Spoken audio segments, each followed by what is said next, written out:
to the Spirit Restored podcast. This is where the curiosities of spiritualism meet the belief systems of members of the Church of Jesus Christ of Latter-day Saints. This podcast is only for those with an open mind. Join Ken Adams on his quest to find higher planes of spiritual experience. Welcome to the Spirit Restored podcast today.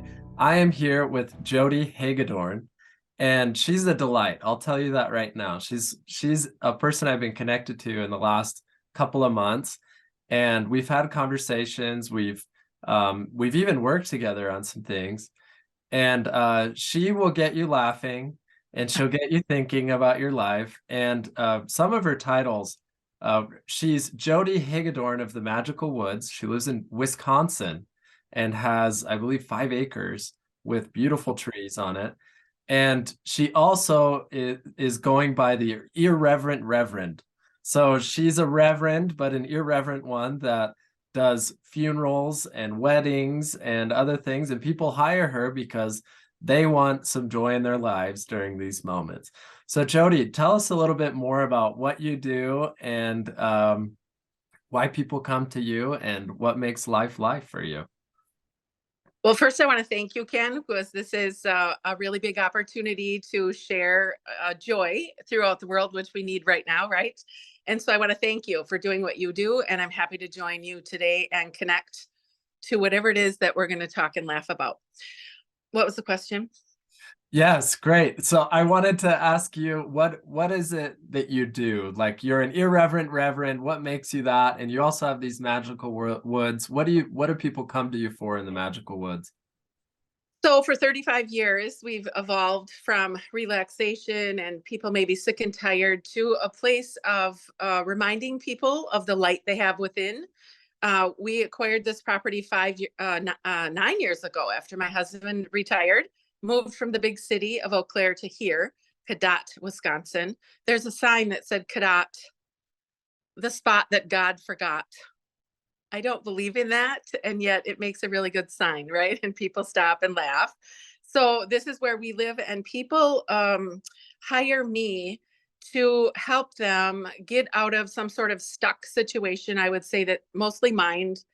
We're doing a lot of clarity there. And of course, when you're not clear in your mind, then your body starts to follow suit and do all sorts of wacky things to remind you that you might be just a little off path. And so about halfway up the driveway, they have this feeling of, oh my gosh, they haven't necessarily seen anything magical, but there's a feeling. And we love that because by living here in our truth, we're able to connect with people in that way. And so it started with reflexology years and years ago, and I've added aromatherapy and Reiki and 8 other different modalities. As I sit at people's feet, they tell me a lot of stories. And I learned early on that it would be necessary for me to learn a little bit more than rubbing toes, right? In that, they have some weddings or some deaths that have come up, and they're just not real pleased with how their pastor or chaplain does those sorts of things so seriously and so grief and sorrow stricken. And so I said yes to doing that. And yeah, I might swear a little. That's why the irreverent reverend. And people lose it. They're like, oh my gosh, I was so sad for a minute. And now I realize, what if we connect with our loved one in spirit and find out they don't want us to be that sad. They don't want us to be in fetal position banging our head on the wall. They want us to celebrate their life. So that came about 10 years ago. Yeah, I definitely, if I had a funeral for myself, I'd hire you, because I don't want people coming to my funeral crying. Like, if I imagine I'll be there watching in spirit, and I'll be like, why are you so sad? Like, you should be making jokes and having fun. You know what I mean? So get that in writing. Otherwise, you get the chaplain or the pastor at your church and there's nothing wrong with that. Let me just say that. If that's what you're in alignment with, then go for it. They just tend to be a little this way in a box about how they present that. And mine is for sure not. I sit with a family and get all the stories, and they'll say, I'm not sure you want to mention this about mom. And I'm like, I'm pretty sure I will. And it just gets people, they're snorting in their Kleenexes, looking around, wondering, I should be more sad than this, don't you think? And I remind them that you'll have your time to grieve. Well, how about for this hour? We just really almost, we mentioned it before, roast your loved one because they're right there in the middle of the room. So let's have some fun. We danced yesterday. Two little kids came forward. The adults were like, oh, hell no. And two little kids came forward looking in my eyes like, really? We're going to dance? Everybody's so sad. And we danced to Rockin' Robin. That was their last song they chose. That is awesome. Yeah, I've never seen dancing at a funeral. So that's fascinating. And I love, I mean, the imagery of roasting someone at a funeral is kind of a little extra because they could be in the middle, right? Their casket in the middle and you're roasting them. It's just a little bit extra comedy to it, I think, as well. Well, my husband came to the first one I did, and people were laughing, and he was going like this across his throat, like, Jody, someone has died. This is not a time to do stand-up comedy. Well, it's the same one that two 90-year-old men afterwards said, you got a business card, chick? Because I want you to bury me. So my husband was in his car. He was like, oh, no, I can't do that. It's great business. Yeah. They come, right, to see their friend and then they give you a card and then, you have more business coming your way. And it's not really an industry that'll run out. Well, here's the thing. This woman was a Viking fan, and you're not that in Wisconsin, typically, right? So in the sports world, she was a Viking fan, and the family wanted me to mention that over and over. No Packer colors. She's a Viking fan. So we get all the way done. And there was a sister in the front, a little nervous with her rosary, saying, could we at least say the Lord's Prayer? And I said, absolutely, that's next, Mary. And so we did that. And then I look in the back, we're almost done. And in the doorway is a man standing with a Packer jersey.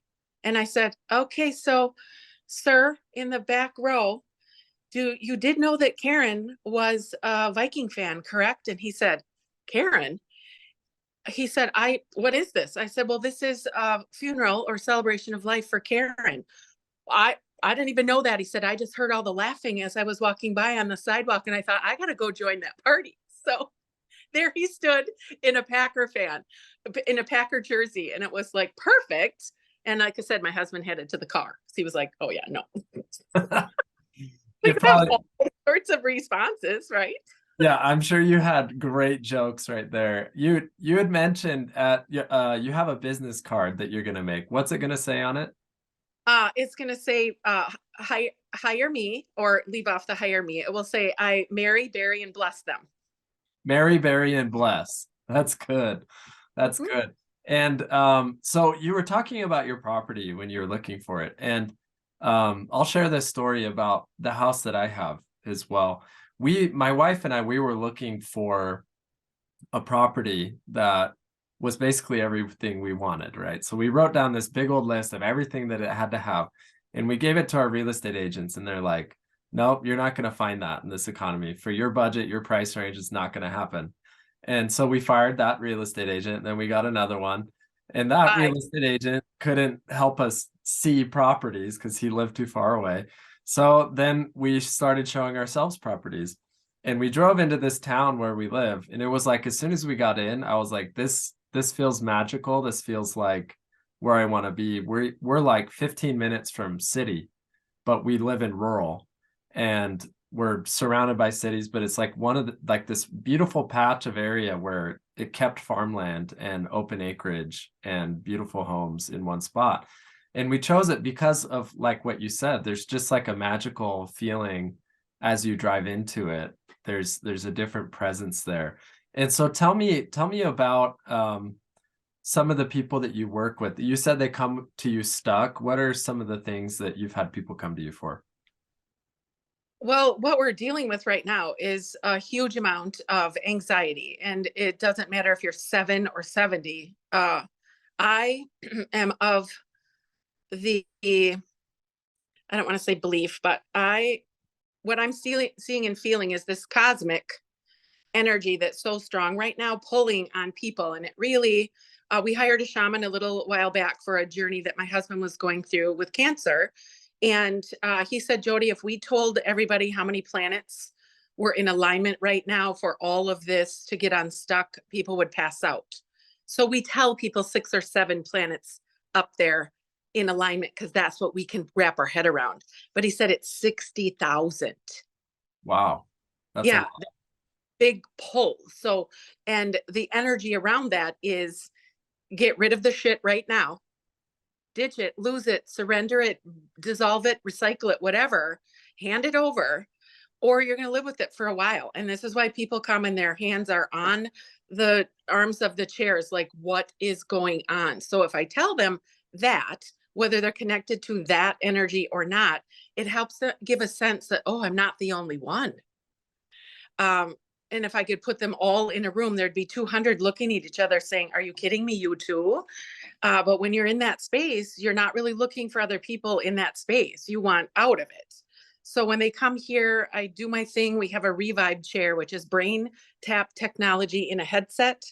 And there are lights and binaural beats in the ears and over the eyes in a visor.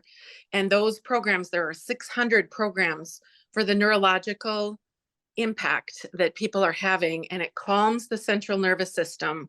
I sit at their feet, rub their feet, and then when that's done, I do some intrinsic coaching, guidance, whatever is left, we fine tune. But right now is huge with anxiety, fear, worry. What if I'm not good enough? What if I don't have what I need to stay on the planet? And it's a real big panic for people right now. So there. So I wanted to ask, it isn't because the Packers didn't make the playoffs this year, right? No. Most people can't even leave their house, to be honest. Yeah. They're not coming to see me. I have like a little 9-year-old right now who is very autistic, and they've fallen through the medical system. And I'm not dissing the medical system, but I'm saying sometimes if you don't have enough of something going on, you don't qualify for their programs. So I said, come here, kids and single moms, come here for free. There's no charge. And we put him, Harvey, and he doesn't mind me saying his name, in the chair. And his mom and dad said, he doesn't sit still for a minute. So good luck with that. And I said, well, let's have it be the best minute of his life, right? 5 minutes later, he's got his hands on his heart. He's breathing. He is having some conversation with the visor, feeling like a robot. Those lights go from 1 to 6, and the volume goes up till 12. And I let him say the volume and the intensity of the lights. And never would I put an autistic child on 12 and 6. And that boy turned it to 12 and 6. Wow, The that's lights impressive. going like this, and the volume was as loud as it could be. And Ken, 15 minutes later, he was still sitting in that chair, hands to his heart, breathing, parents bawling, me crying. And it's like, that's not me. That's this child saying, what if this could help? Right. And with autistic kids, it is a challenge because they're very sensitive to light, sound, everything, right? They process so much information all at once that it becomes like an extreme amount. So that's very impressive. Yeah, totally impressive. So, hands me the headset. I'm done now. And can I come again, Jody? Now, this is someone who does not want to go to mainstream counseling anymore. The words are too much. And so between the music and the lights, and then it makes the chair vibrate. So light, sound, and vibration. It's been the biggest gift to me, this chair, in addition to what I already do. It takes me out of the room for a few minutes, lets them process that, and then I go in and fine tune. So that's just one of many of what's going on. But telling you that it doesn't matter if you're 7 or 9 or 90, we're all processing this heavy information in different ways. And if I can help in any way, I let them know I'm here. Mm-hmm. It's fascinating. Yeah. So you and I spoke, I think about a month ago. Yeah. And you said, how about we work together before I come on the podcast? So you can talk about a little bit of what I do. And I said, sure, I'm open. Right. I'm always open for a lot of things. I mean, there's some things that I'm not really interested in, but most things I'm very open to. And we started talking. I said, I feel like I got like a rib out of place.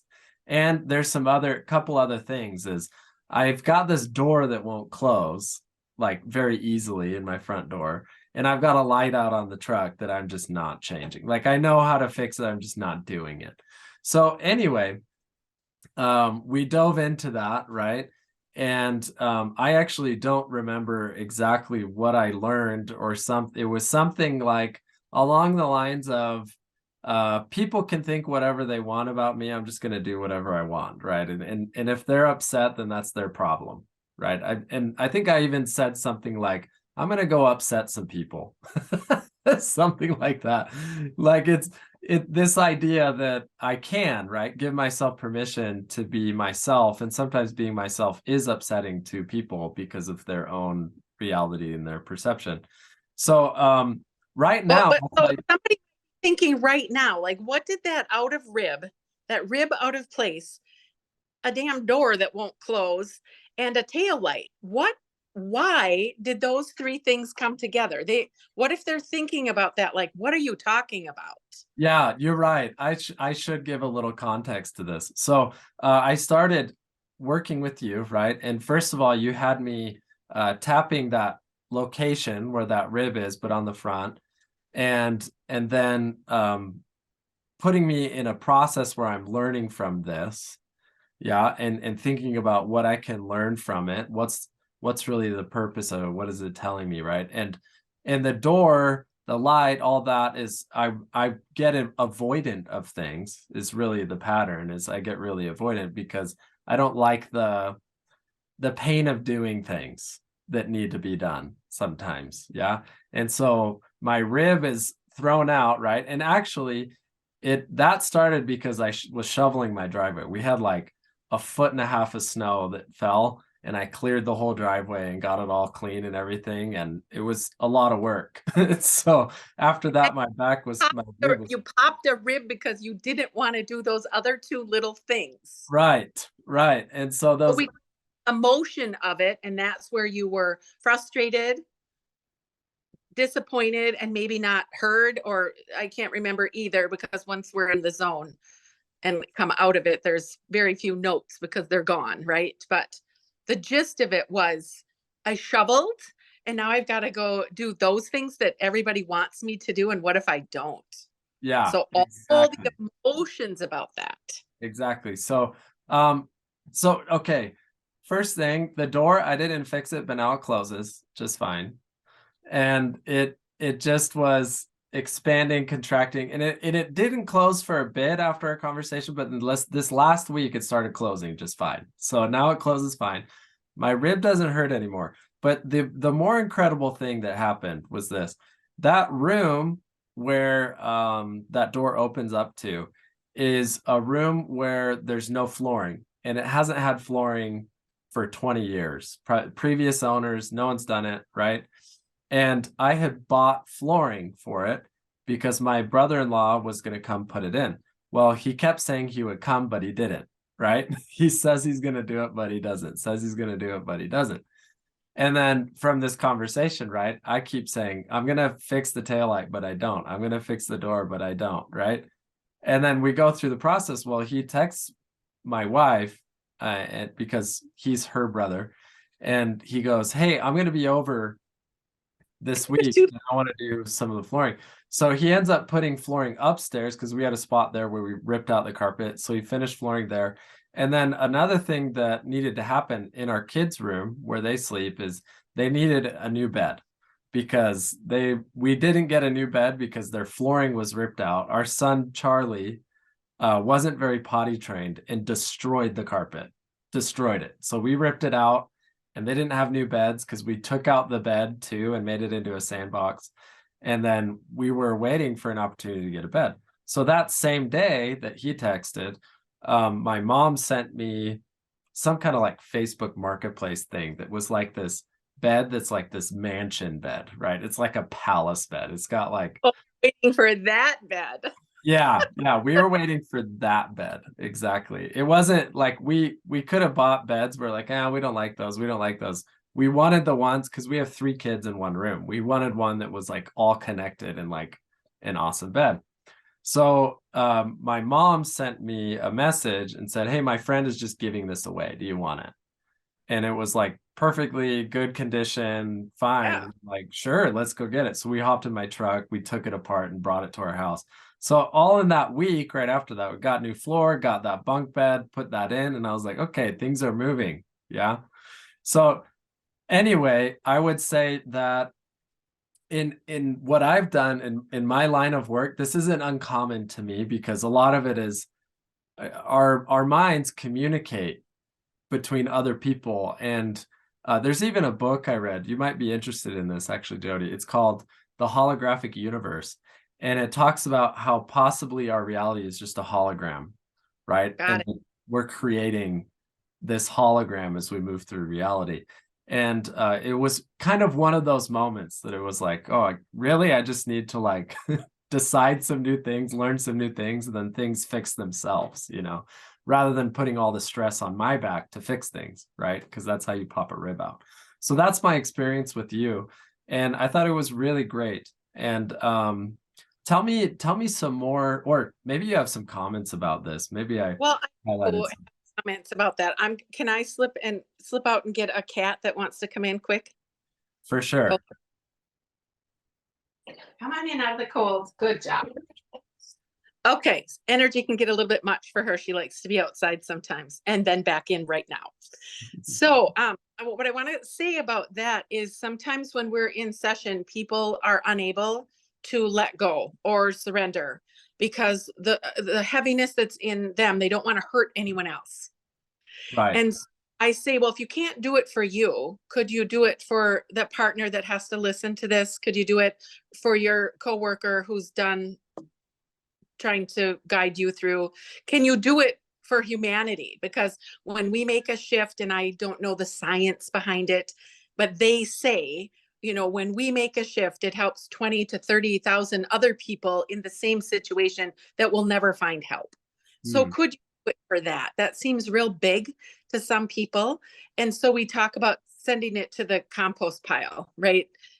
Though we peel vegetables and fruits, there's nothing wrong with those peelings, but we're not going to ingest them and eat them. And so we put them in the compost pile. They make this beautiful, rich soil for the next layer of whoever. Might be us, might not be us. And so what you did, and with some hesitation, because there was some resistance Oh yeah. at first, right? It's like, wait, it's going to be this easy to pop a rib back in or go fix the door I don't want to fix, or that tail light that maybe not. But so had you tap on that rib in the front of where it was in the back.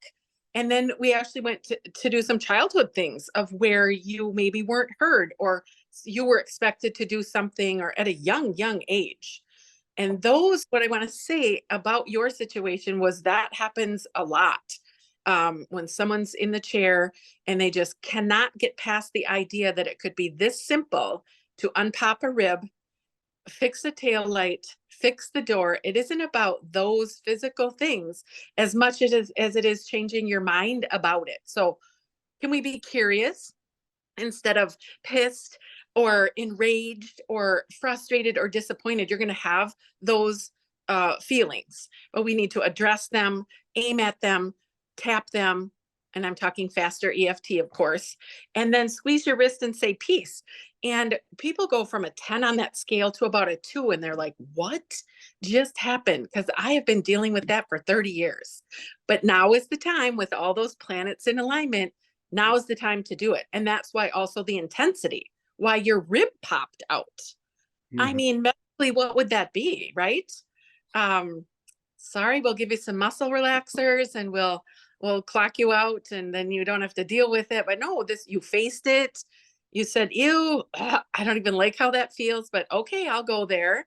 And so you did the work. This is what we call the work, right? So kudos to you. And then what that did was communicate to all the others involved. What if I go do my part? Right. Right. Right? Who's Exactly. shifting? They probably have no idea where that thought came. Oh, must be time. Oh, we're coming upon spring and I don't want to do it in the summer. Who knows the train of thought? But by you saying yes to you and your truth and doing the work, no matter how we have to vomit sometimes to get it out, the others, and that's the magic. Because people say, are you a witch? Why would you name your woods the magical woods? Well, why is magic and witchery the same, right? But it's that magic. It's those moments. It's those aha. people say, and that you wouldn't even believe it was like a bubble burst, and it just happened. I'm like, yeah, that's the magic. I'm goosebumping right now. So why can't you? Right? This is how I share it, and I'm not holding back anymore. There were years that I didn't say those words because it was too spooky or scary, and now I give zero shits about that. You're going to get me full on in my truth, and if that's appealing and you want help, I'm here for you. And if you don't, bye-bye. So It's amazing. Yeah, I love your attitude about it, because it's true. In order to have this magic in your life, right, you do have to let go of a lot of stuff. I had a client call me just the other day, and he was really excited, really happy, because he had been in a business relationship that just wasn't working out. Like, it just wasn't going forward. And I asked him, I said, "Do you want to be there?" And he was like, "No, I don't." And I said, "Why are you there?" Right? Really dig deep. Why are you there? If you don't want to be there, why are you there? Right? And it was this sense of riding someone else's coattails to success, right? And I said, "But what if you could ride your own coattails? What are you going to be doing? What if you did you?" Right? And it settled in him for a bit. It was a quick phone conversation I had. And then he called me back and he said, "So much has changed." He said, "I left the business, my partner bought out my shares, and then I was just in the shower." It's always in the shower, it's almost always in the shower, right? water, so magical. Yeah, water's very magical for me too. Like, water's very important in my life. And he says, "I had this idea, my mind was filled with what I wanted to do finally. And it happened when I finally said, I I am not going to predetermine what the answer is. I'm going to let it come." And so Nice. then it came to him and he's like, "Whoa, I'm going to be making." So to all those people with this anxiety, right, that you're talking about, I felt it too. I've worked with people that are feeling this too. And he's definitely one of those people that's been feeling that. But the thing that made that bubble burst, like what you said, was this idea that came to him. And what he wants to do is to take 72-hour kits, which are like survival kits, and make them good, because most 72-hour kits are like terrible food from China packed into a bin. And he's like, "We need It's one." only 10 hours, to be honest. Right, right. They don't last very long at all. Like, so he's going to create 72-hour kits that are awesome. And for those of you listening, once it's up, I'll let you know about his business. Yeah, So not leave a link for that one. That would be yeah, amazing. yeah, it's going to be really important. And so tell me a little bit more. So you do Reiki. I mean, obviously there's mental healing here. There's seems to be physical healing that is part of that as well. What are some healings that you've seen from people that are stories that you'll remember for a long time, or things that would highlight, I think, the nature of who we are, our innate intelligence as human beings? So I'm going to tell the first one that happened back in 1998. So I studied reflexology, not even studied. I had an issue in a hospital that didn't serve me medically as well as my body required. And so uh, reflexology came about. And so there I was, rubbing feet at age 25 with a 2-year-old and a baby. Never in my life did I think I'd be sitting at people's feet, but there I was. So then decided to take some classes instead of just looking at a little pamphlet and a VHS tape. That's how old I am. There was this much on a VHS tape. And so in these classes, the teacher would say things like, "Now, here's the thing. You're going to maybe once in your lifetime come across someone who's missing a limb. And so how would you do reflexology on someone that's missing an arm, right?" And I thought, oh, okay, if that's only going to happen once in a while, I'm going to pay attention, but put it in the back. My first client walked in with a prosthetic arm. Wow. And I said, okay, where is all that information back there? He removed the arm, and there he was with that stump on the elbow. And so I did reflexology on feet, and the other arm, the other hand. And he was still in my chair, and I had not taken any courses on mental, emotional releasing. And so after an hour, he was still there while people were piling up in the waiting room, because I saw people every 45 minutes back then. And there was a huge sense of loss. When you lose a limb, there's a huge sense of loss. And so I just said to him, how does this feel? And he began weeping and in poured the information to say, because I had no idea what to say to a man who's missing a limb from in the war, right? So it came to help him reattach his arm. They had thrown it in a dumpster. It was blown up. Wow. And he felt so much loss. He said, for all I know, it's sitting in a damn dumpster somewhere. I said, well, go to that damn dumpster and let's take that arm and let's weave together the nerves that were severed. And again, I had no idea what I was doing, or did I, right? Like, just let those words come in and channeled almost this man back to, oh my gosh, I feel whole again.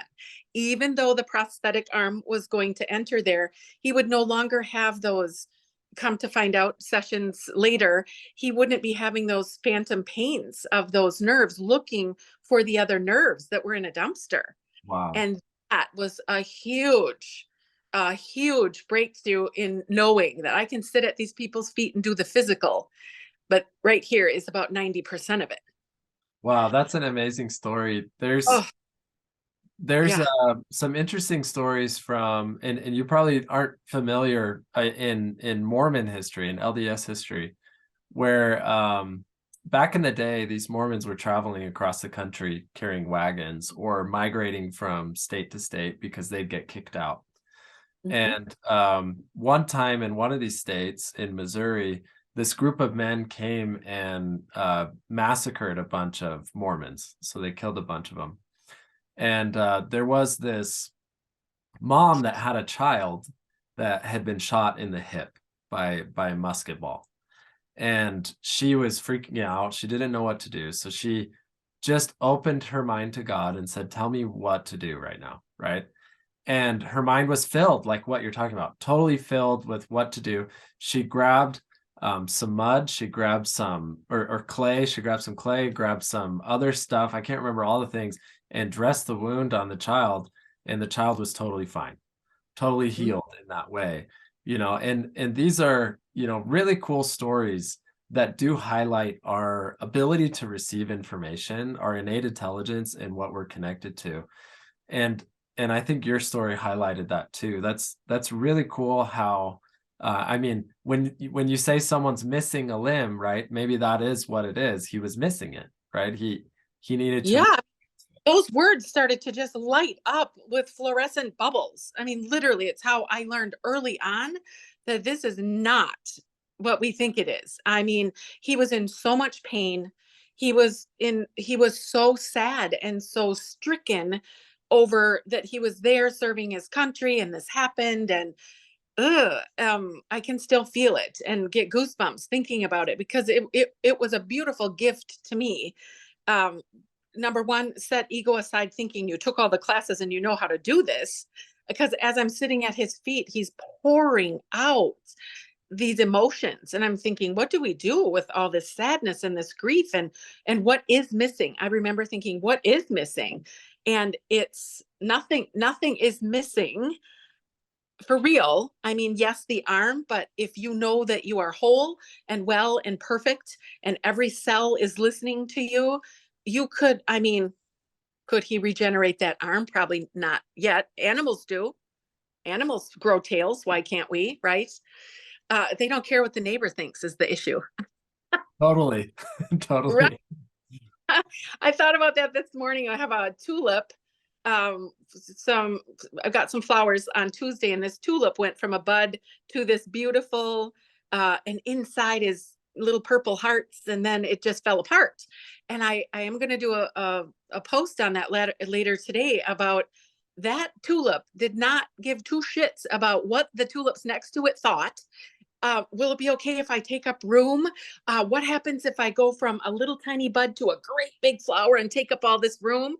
doesn't care. Its purpose is to go from that dark little bulb seed to this beautiful, fully open, look at me. And I thought, how do I put that into words? I can show a picture of that. And it's been written 1,000 times by other people. And yet that was my experience this morning as I was drying my hair. I was just giddy because I thought, why can't people do this? Go from that dark seed inside the womb to this fully blossomed human. And I believe that we are born, I know that we are born with that. And by 5, it's usually squashed by someone's words or actions. And so, really, in my chair, what people do is come back to that place where they remember joy. And unless they were abused from an early age, there is joy somewhere. And I connect them back to that joy and feel that in your body. And all of a sudden, the grief, the sadness, the worry, the fear, boom, gone. So, it is pretty miraculous. Although I want to say, miracles happen, but we don't need a miracle.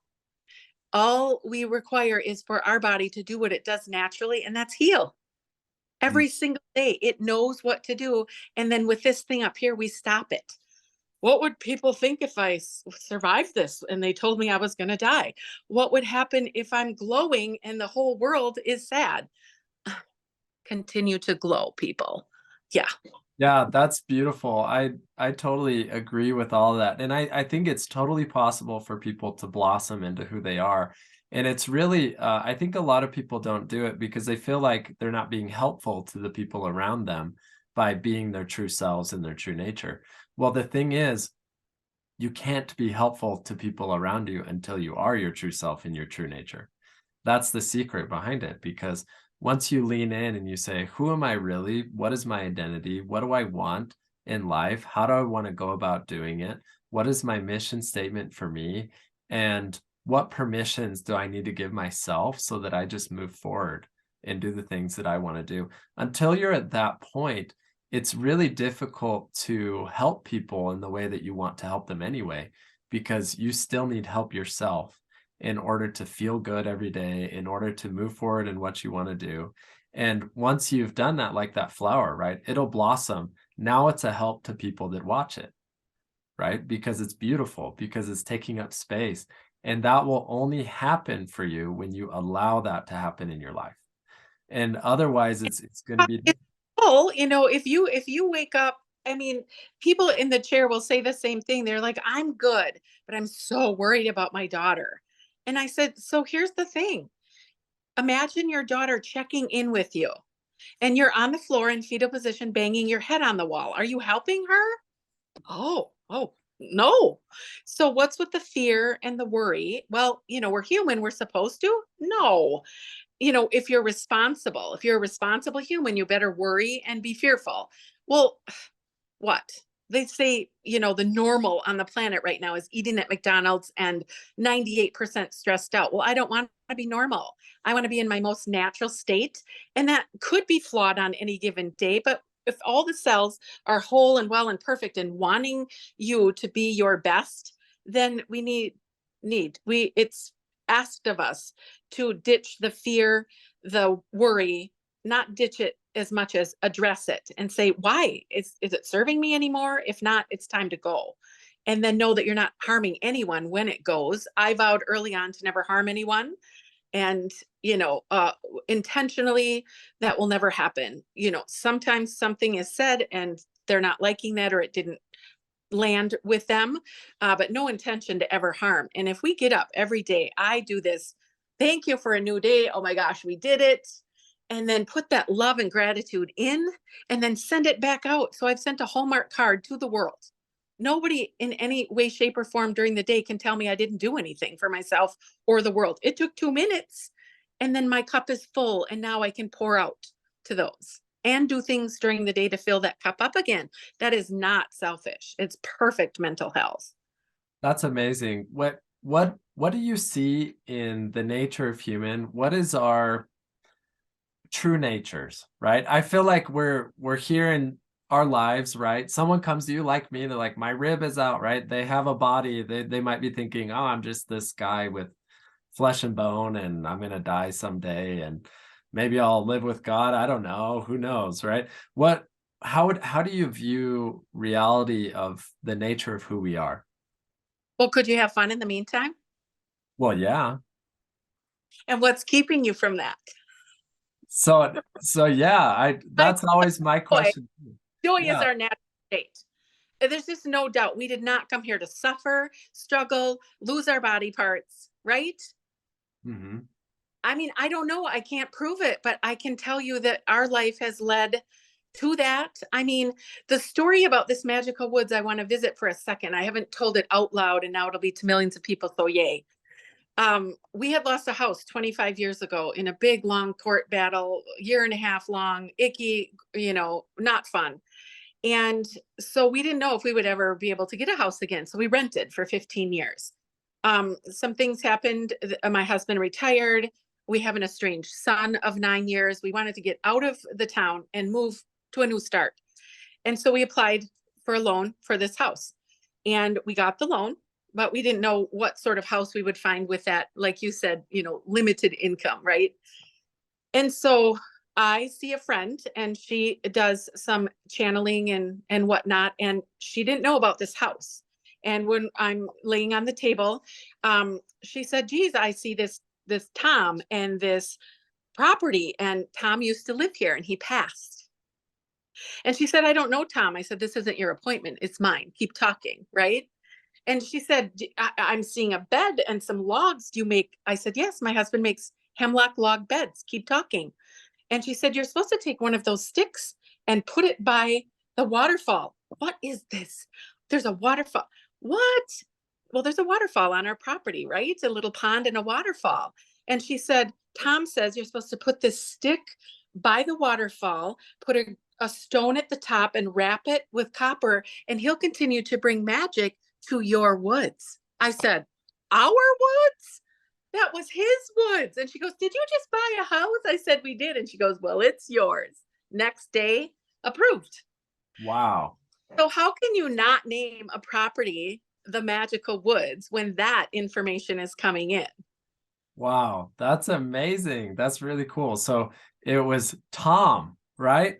Tom, Tom's who and his wife had talked, Mary Lou had talked to me many times about, I know you're into this energy and into, gifts and things. And I said, Mary Lou, we are all given gifts. And I said, mine is just a knowing. I can't explain it. I can't write it down because I don't hear it or see it or feel it, but I just know. And when you know what you know, you can't explain it. Now she said, well, how did Tom come to you? It's my husband. How did he come to you and tell you about the magical woods? Are you kidding me? 2 weeks later, she said, Jody, you're not going to believe this. I got a brand new couch and I can smell his cologne. I'm like, well, hello, Mary Lou.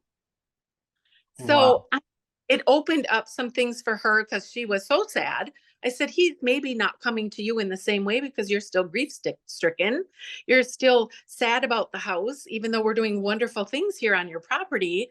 It was your property. And she had we did a couple sessions because she was pretty bent over the idea that her husband would visit me and not her. And I said, here's the thing, honey, I'm not sad. I mean, I'm sad for you, but I'm living in joy, and they are going to reach me quicker than go down to try to reach you. Right. So now it's been 9 years and she's got all sorts of stories about. Right. So the woods, so in that, we don't have to do anything to make it magical. We just live in that truth. And with that, people are led. I want to live my truth too. I don't know what that means. You talk about it and you've helped my sister, but I don't know if I can do that. And my question always is, what if you could? Right. What if you could? That is a powerful question, I think, for people. And it's important to ask yourself that question, right? There's so many things that we just say, oh, I could never do that. And you say, well, what if you could, right? What would that look like if you could? And most people don't open their minds to that because of, like what you said, when they're 5 years old and their parents or some school teacher kind of squashes their dreams or tells them they shouldn't behave certain ways, right? Or live certain ways, they take it on. When in reality, in my own perspective, I see that our natures are limitless and expansive and can do whatever we want to accomplish. And we're creating reality way more than we even know. Mhm. And religiously, for me, it's a word called faith, right? It's something that you put a true knowing, an internal, truthful knowing that's inside of you that isn't validated by anything else, but that you know, right? That Mhm. it's true. Trust, trust, trust. And then you act in that knowing, right? Mhm. It can also be called acting as if, right? Which is like your question, like, what if you could? And the point Mhm. is to learn how to act as if. And in fact, I did this just a couple days ago. I was looking for some more work opportunities, some more income to come in. And I started asking myself, what would be most ideal? Right. And immediately in my mind, I'm like, okay, I need this. Like need is the word. It's fine. Like I want that. It's really when I say need in that instance, it's I want that. Right. Yeah. And I'm going down that list. And then I just text a couple people and then boom, boom, boom, boom, boom. Like a bunch of opportunities came my way all at once in the same day. Like, and working with people that I never thought would want to work with me, but they're like elated to have me work with them, on a business level. So like as soon as you can let go of this facade of feeling shameful about yourself or upset about yourself or bringing yourself down, because sometimes people get confused that that is really who they are, is this a despicable person or someone that should be ashamed of themselves. When you let go of that, you actually find out who you are. And when you let go of the fear, when you let go of that shame, the guilt, all the pain, all of that, then you start to know who you are. And it's a little sad in society sometimes. People kind of accept being depressed or being disabled mentally or physically or whatever it is, when in reality, regardless of what their physical circumstances is, they can free themselves into a different level of thinking and being and living. And I think that's what you're providing, is what it sounds like as people come to you. Yeah, and it is Power versus Force. Do you know about that book? David Hawkins, PhD, and he shows the funnel. So down at the bottom is small and up at the top like a tornado. And at the bottom are those emotions that can be measured with a machine. So frequency, hertz, it can be actually scientifically measured for someone who needs the science. And so at the bottom is fear and worry. And I don't even know if anxiety is on there because I don't say that's relatively new, but the word is just, I mean, 7-year-olds saying, yeah, I get anxiety over that. Mind blowing that that's even that has to be a word in their vocabulary at such a young age. And what we do with that is I just ask them, they seem that their antenna is a little gummed up and they're not surprised they have an antenna. Parents are they're usually on their phone during the session. And then when I say, how about your antenna? They stop texting and they're like, what? So, it takes in all the news, all the fights of the parents, all the words of the teachers, not judging those as bad and wrong, but they just start to feel that their little light can't shine anymore. And so we just ungum that antenna and they leave here shiny as can be. A story about that is years ago, again, I had a man in his 40s come and see me, and he just could not stay in a relationship, could not stay in a work partnership. And what? I said, well, tell me the youngest age you felt joy. And he said, well, I'd have to go way back. I said, then let's go way back. And so close your eyes. We go into head or heart. Get me a picture of the littlest, I'm going to just say Jimmy, the littlest Jimmy. And he said, oh my God, I'm 5. And oh my, you're right. I'm like, I don't need to be right here, but let's just go to, all right. So littlest Jimmy on the playground, kindergarten, fresh and new. And Johnny pushes him on the playground. Well, Jimmy's got this little blue shirt on.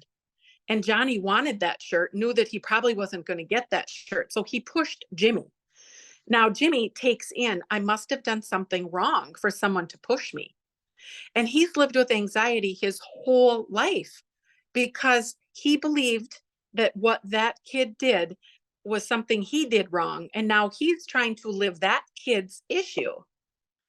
You're going to have anxiety because we don't even think we have the answers to our own shit, let alone someone else's. And so now he's living for 35 years with Johnny's issue of not being able to have that blue shirt. So we go back to that situation. I have him invite Johnny in and ask, dude, what's the deal? And he said, I wanted that shirt and I knew I couldn't have it. So I pushed you and I'm sorry. And they Wow. took that forgiveness and that, oh my gosh. And he cleaned up all of his falsehoods about himself and no more anxiety. I mean, is it that simple? Not always, but in that case, that was something from 35 years ago that he put a backpack on, filled it full to be right about it. And then we get anxiety over it because it isn't correct. It isn't our truth. It's someone else's. We buy it and then we live by those words and we can't come true with those words because they're not ours. And that Yeah. is all anxiety and depression in my point of view. And someone might think it's pretty Pollyanna about it, but I've seen it. We've guided through it and they're completely free of that bullshit. I'm on the same page. I think that anxiety and depression is a state of mind which can be totally changed. Anybody who thinks it's genetic is misled because no data supports it being genetic, because just over the year 2020 into 2021, anxiety and depression doubled in society, which goes to show it's not genetic. We can't double a certain amount of people in 1 year. Like there's no way it's genetic. There's no way it's chemical. It's totally a state of mind, and it's totally rooted in decisions and choices. My wife had pretty severe anxiety when we got married, and I took a bunch of trainings. One of them is timeline therapy, which is similar like what you're talking about. Like go back in your timeline and learn from these things. And she let go of anxiety. She hasn't had anxiety for 3 years. I mean, going on 4 years now. Like It's a miracle. yeah, right. And to most doctors, it's like you need to manage your mental health, right? It's like take a pill, manage it. It's never going away. Well, those beliefs aren't really serving anybody, right? What if you could release it immediately? What would that do for you? What would that do for your family? What would that do for your life, your way of living, the way you go about business, your health, right? It's worth it to ask that question, to dive into it. And now here's the thing, like someone like me or Jody, we don't heal people, right? They heal themselves. They go through the process and heal themselves. We don't cure people, heal people. We don't do any of that. It's all inside your own mind. It's all choices that you've made. And when you recalibrate, when you relearn and you go back and you visit these things, then you can release. And when you release, then you can be more of who you are, because really you weren't born depressed. You weren't born anxious. So at some point you picked it up. And if you picked it up, then you can let it go. And I think that's a huge belief change needs to happen in society for us to move forward. And to do that, I mean, I agree 100% with everything that you said. And but if someone has suffered with this for 30 or 40 years, they really don't believe it's that simple. If it was that simple, I'd have done. I don't know any 2-year-olds who are depressed. I mean, yesterday at that celebration of life, right? We had Rockin' Robin as their last song. They chose that. They said, "Is it okay?" And I said, "Well, do you want to play How Great Thou Art? We can do that too. I'm going to invite you to dance." And they're like, "Let's go with Rockin' Robin." And all the adults that I invited to come forth and dance were like, maybe not. And these 2 under 3-year-olds were looking at me like, is this for real? When was the last time I danced? And they came forward and we danced and I was sweating and I was twirling them and they were like, "Mama, do we have to go?" It's like that is why that's the true essence. That's the gem. That's why I do this. That's the reward, right? Yes, I get a paycheck and yes, I've served a family, but these little kids who were like, if my mom would just let me go for 1 minute, because mom, I was pretty scary. So the arms are around the children. Don't take my children. Oh my gosh. And they came forward and they kept looking at me like, "Are you real?" And I just said, "Dance, honey." So, it's okay. And yes, society is hurting right now. Big shit show out there. And so what if you could be the light and people say, "How did you do that?" Ken, how did you do that? Teach me. You know, there. It's really that simple. Do I have down days? Absolutely. more like minutes. I clocked myself out for 12 days about 5 years ago over an issue. And 12 days, I just stayed in bed. I went to the chiropractor once. My husband brought me tea and soup. And I went to the bathroom and took one hot bath every other day. And otherwise, 12 days. And my guidance in that was you're being rewired. Mm-hmm. Wired. So 12 days. I woke up, I taught a reflexology class. My husband was like, what was that? And I'm like, well, that's how I do it. That's That's interesting. that's how I get well. Yeah, Yeah, I feel the same way. I think it's so important to learn that your emotional state is basically everything. I mean, like if you can get yourself in an emotional state of joy, then you can really have a joyful life, right? And I don't know if you feel this way. I felt this, like you said, this judgment of being too joyful, right? It's almost like it's looked down upon to be too happy, to be too joyful. And that has prevented me in the past from leaning into the things that I love. And even know, like, even to the point I didn't know what I wanted consciously, because having joy and having pleasure and having fun was suppressed for so long. yeah, Right.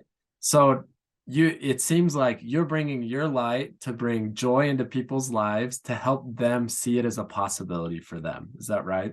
absolutely. And again, back to that power versus force, that book, Power versus Force, written by a PhD, not some wackadoodle lady that lives in the magical woods, right?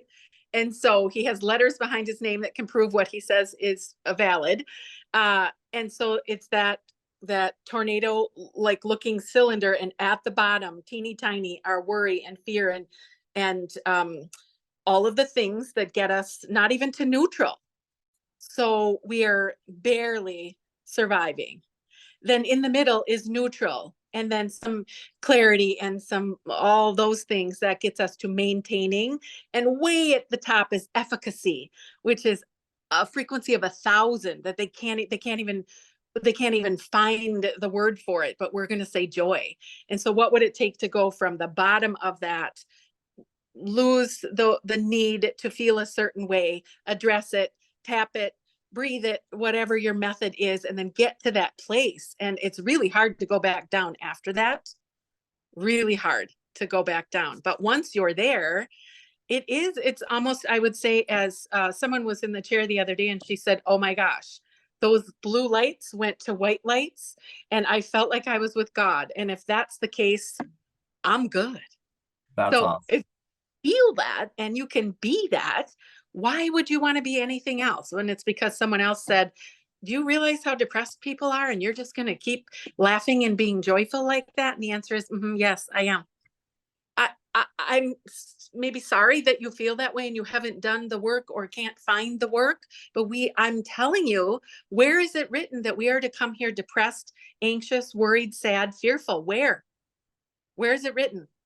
I don't know anywhere in any scripture or anywhere other than what comes out from modern media or pharmaceutical companies that make money.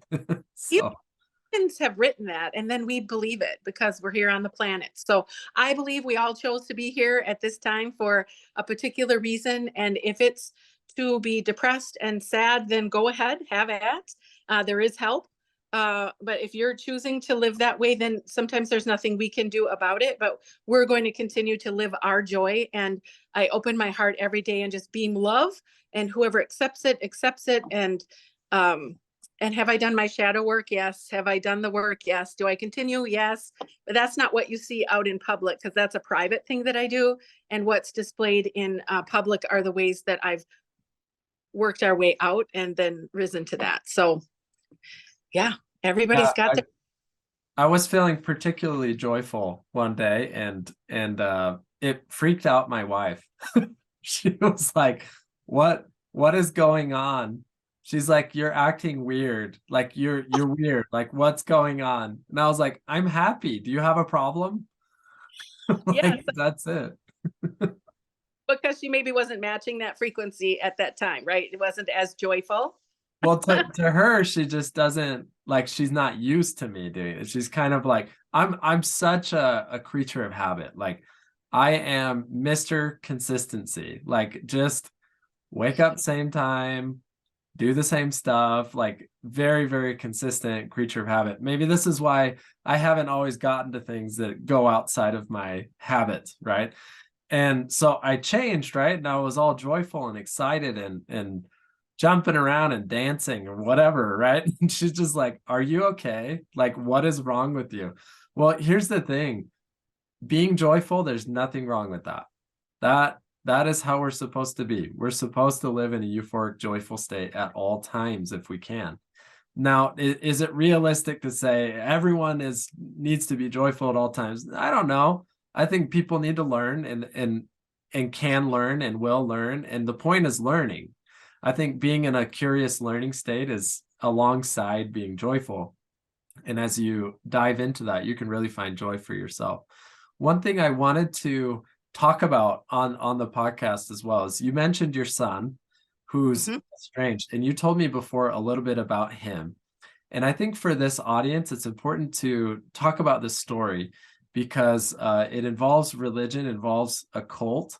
And I wanted you to share some of this story, whatever you're comfortable sharing with an audience about this, and would spark a good conversation about belonging. Where do people belong? Yeah. Oh, let's see. Where do we start? I will make it short because it's a long story. It's been going on for about 13 years, but our son at 31 allowed himself to be adopted along with his wife and 3 children by a local pastor who had him believing that he was not raised safely by us. He was brainwashed into thinking that life was never safe with us. Growing up, we have 2 other sons younger than that, but at 31, at 20, he was really looking for, like humans do, looking for some answers. This particular church, Valley Brook of Eau Claire, happened to provide that for him. And then this man was hired as a pastor and began grooming some of the young men in the church to be pastors and to belong in a different way. And it did become a cult. Most of the members left. Again, he adopted our son and they fled to Texas. We did a story about that. Not, of course, the paper wrote local man kidnapped or adopted and parents are devastated. That sells papers. The truth of why we did this story was to just let people know that these sorts of things happen even in small little towns like Eau Claire, Wisconsin, and to just not beware, but be mindful of what you join and where you think your loyalty is when it's here. You can have whatever relationship outside of that, but don't let this become your truth like it did for our son. We went to the courthouse because we heard he had been adopted, hadn't talked. The man who took over his life, sent emails and different things pretending to be our son. And we know that's not our son, but said, "I want nothing to do with you ever again." Didn't feel safe growing up. Don't feel safe now. So, stay away. So he did live locally, but then taken away to Texas.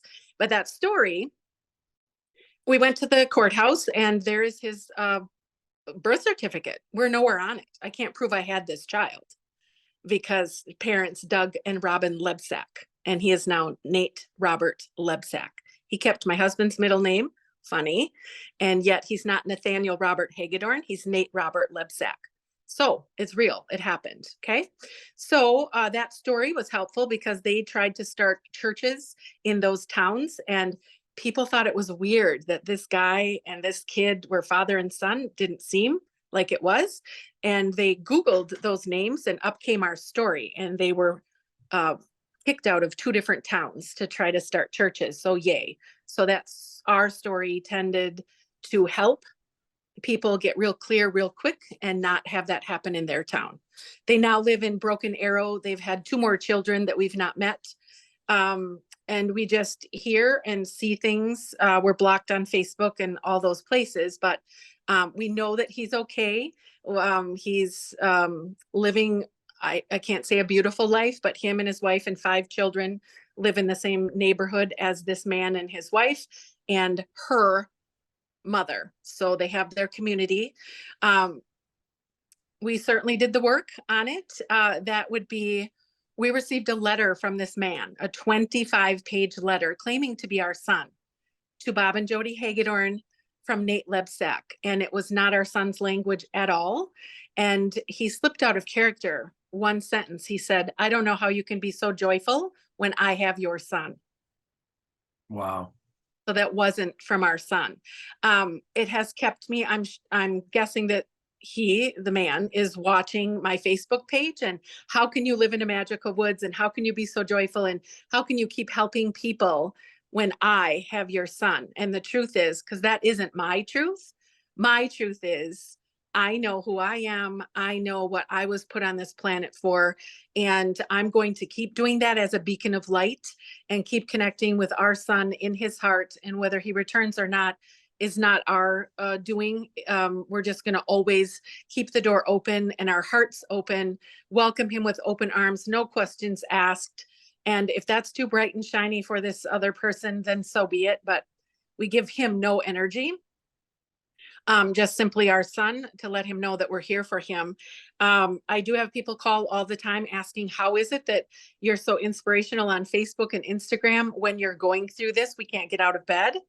And they'd love me to do a support group. And I said, I will do a support group when our son is back home with us, if he chooses. This is his chapter. He is writing this chapter, and there's nothing we can do to interrupt that chapter, to make it different, to beg him to come home. And that took a while to get there. The first year was horrendous, and we did not do well with it all, because who do you talk to?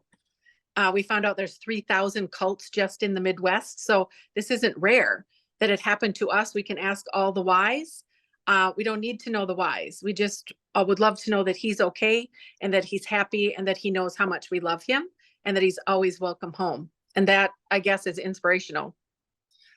Yeah, I think what's inspirational about it is that you've healed, right? You're healing yourself and your family, and you have such an amazing perspective in it that you're letting your son write his own life how he wants to write it, despite everything that's going on.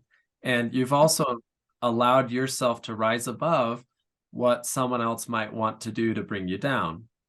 And that's a powerful lesson, I think, for a lot of people, is that at times it can feel difficult to move forward when there's these eyes watching you, right?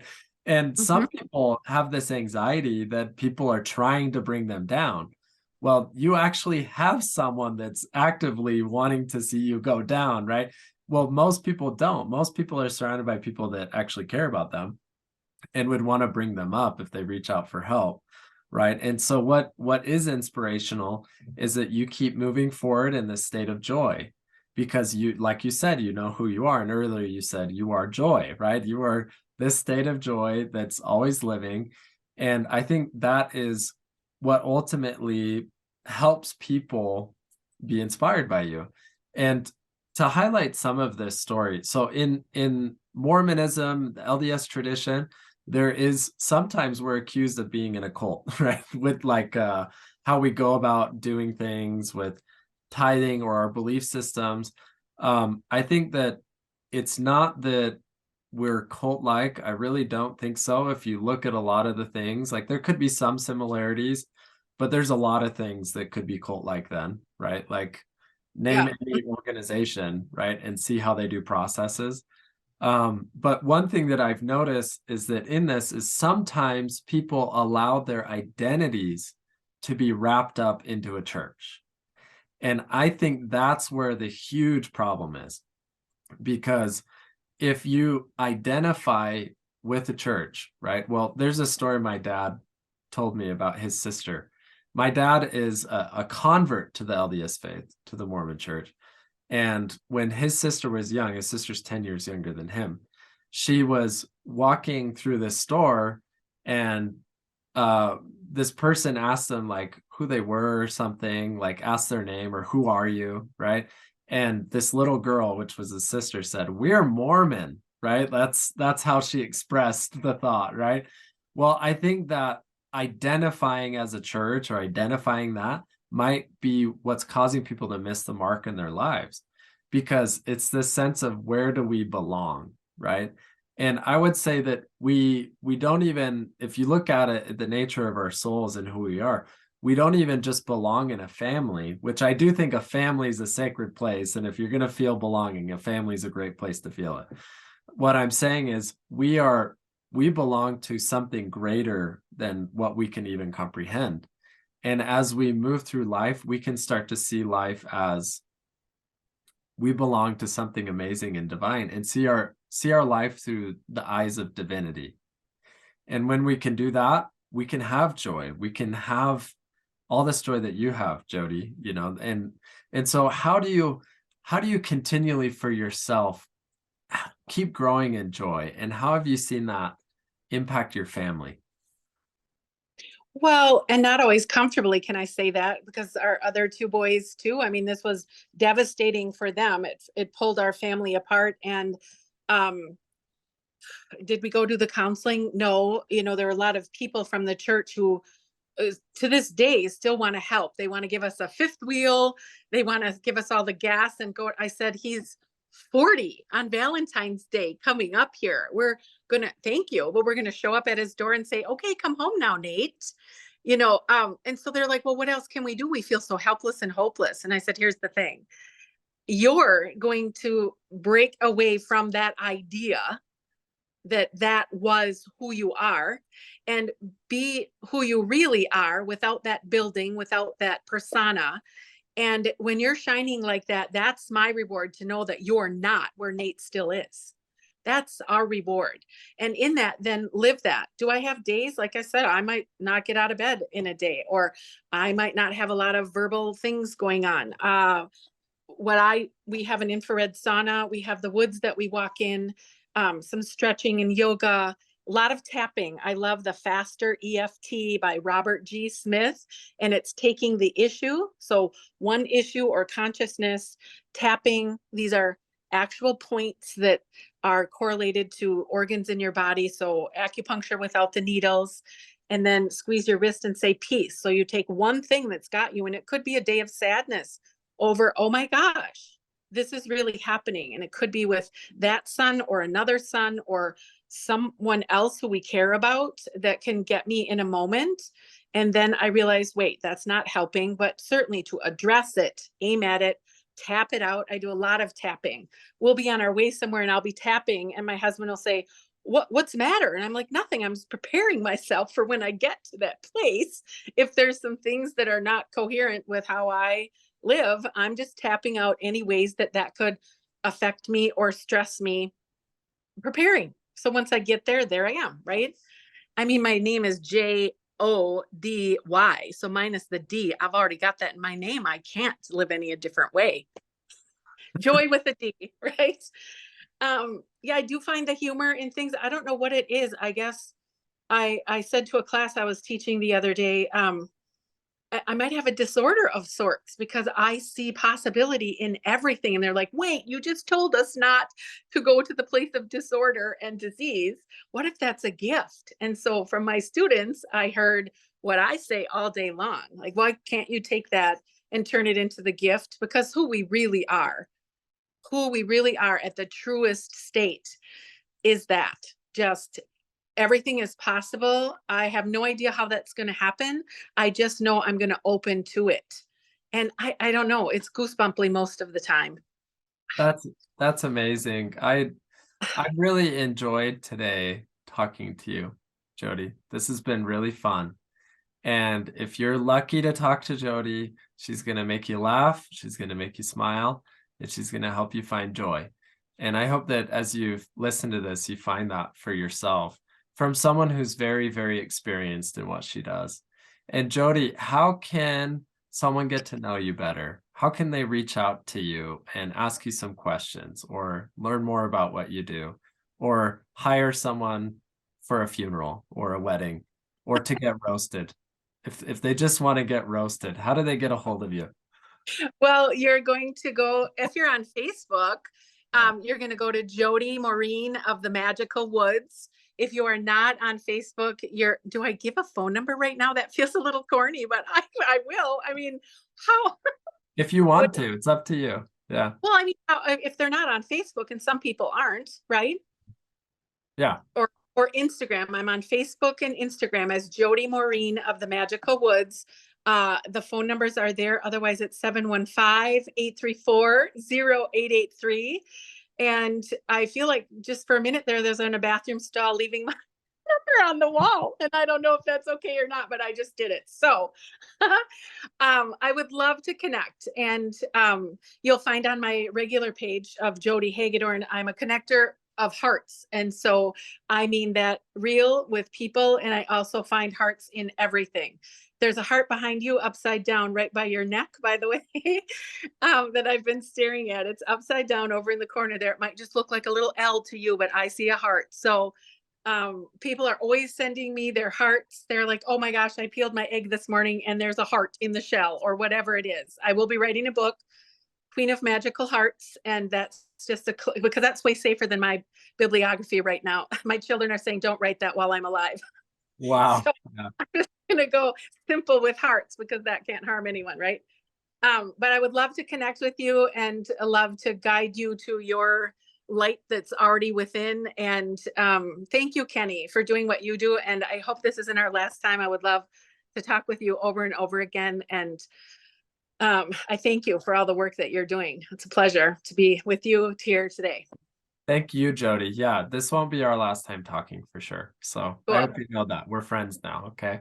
So it's Love it. and I'm just gonna point out to the audience here. I'm looking for the heart. Well, Oh, it's up down. I'll take a picture and edit it and send it to you, and you're gonna laugh. But for right now, it looks like an L with a string hanging from it. I get that, but I see hearts in everything. So I think I see it. Yeah. well, you stand on your head, dude, and that's probably not going to happen during your podcast. No. Well, we do have video with this too. So I think they'll be able to see it. Yeah. You have hearts behind you. I do. Well, Yeah. everywhere. I mean, I just took 3 pictures this morning out by, we have a cherry bush and a bunch of pines, obviously, and the pine are dropping little pieces of pine cone at this time of year. And there's many little hearts there. And of course, people are like, yeah, I don't see it. And I'm like, okay, you don't look so hard. All of a sudden puddles are in the shape of hearts, and all of a sudden they're all over. And I don't know if that's to keep your heart open or what it is. It doesn't matter what it's about, but definitely a collector of hearts. So, well, if I ever send you a gift out there in Wisconsin, it's going to be your face on a Queen of Hearts in a card deck. nice. So I'll remember that. And Laughing, of course, I hope.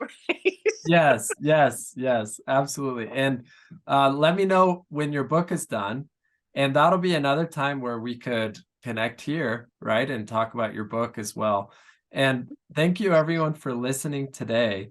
Please like this podcast, subscribe to it, hit that heart button on Instagram so we can get some more hearts and more sharing and more love, and that people can find this message of joy, which I think is probably one of the most important things right now in our society, while people are feeling anxiety and stress. And honestly, in my opinion, just turn off the news, find something more helpful to you, because whatever information the news is giving you is not going to be as helpful as you knowing what you want and feeling joyful.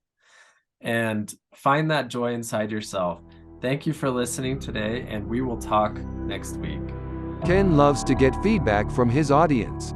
Send him a private message or write a review so that he can discuss topics that are most relevant to your spiritual experience. Thank you for listening today, and remember to join next week.